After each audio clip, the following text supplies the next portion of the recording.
देखते बनी खूब निहार तो बनी कोरिया साड़ी बा चूड़ी बा कंगन बा क्रीम बा पाउडर बा लाली बा सब कुछ बा। ईदू जी की बड़ी नीक लागतावे आज सिंगार सौगरी आज तो हिक भर देखो तनी निहारो तनी की बड़ी नीक लागतावे आज सिंगार सौगरी की जान मारा तावे धनिया तोहर करिया घघरी की जान मार तावे रनिया तोहर करिया घघरी। ईदू जी की बड़ी नीक लागतावे आज सिंगार सौगरी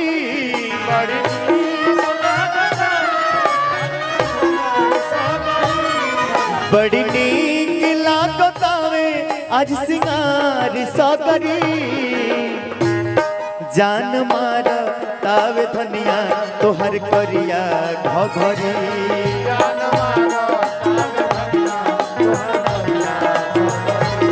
जान मारा तावे रनिया तोहरो करिया घघरी।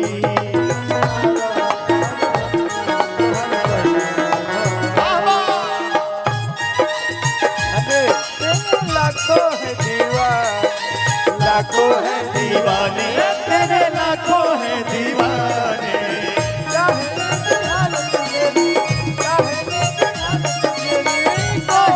न माने लाखों है दीवाने तेरे लाखों है दीवाने लाखों है दीवाने तेरे लाखों है दीवाने।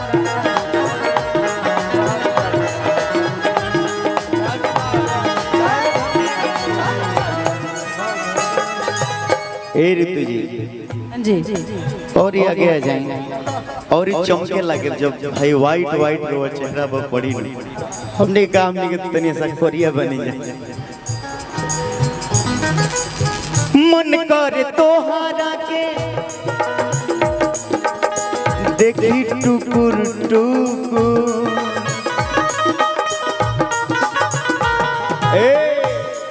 ये अपन कंपोजिशन है मन कर तोहरा के देखी टुकुर टुकुर जियरा हमार कर तावे धुक धुको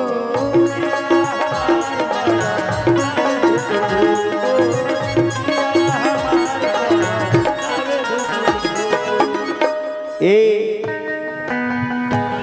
आज जलल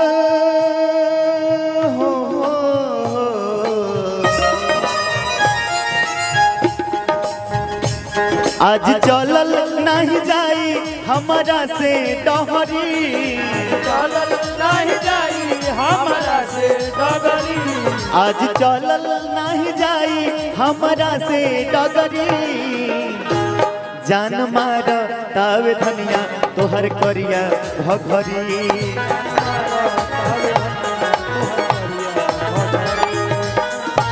तावे धनिया तोहर करिया घघरी हमरो जान ले बका भाई के मगहिया के पान ए राजा हमरो जान ले बका ए राजा जान ले बका ए राजा जान ले बका भाई के मगहिया के पान ए राजा हमरो जान ले बका भाई के मगहिया के पान ए राजा हमरो जान ले बका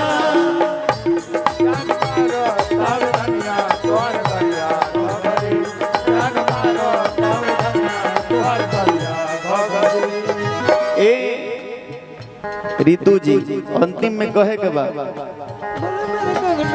जहिया से बाड़ू तू पायल छन कवले तहिया से पागल हमके बारू बनवले।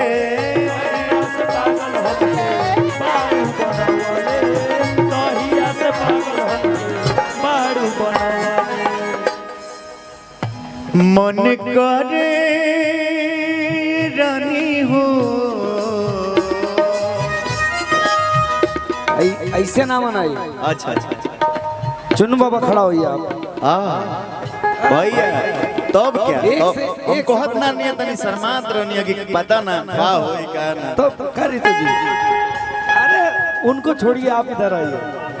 दिल दीवाना ना जाने कब खो गया, दिल दीवाना ना जाने कब खो गया, तूने ऐसे देखा कि कुछ हो गया दीवाना। ये आपके खड़े होने से देखिए कितना कलाकार हम सभी के बहुत बड़े गार्जियन हैं ये।